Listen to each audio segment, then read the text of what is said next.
So here you can see where you're actually spraying water, just to show you how you get overspray from spraying water. But when you start spraying toxic chemicals like Crystal Clear 550 or One Restore, it's not an option to use a sprayer, but there is other ways of doing this, and we'll show you here.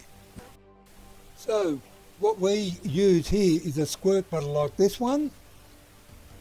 As you can see, just open, just squirt it on the surface. And here's another one as well.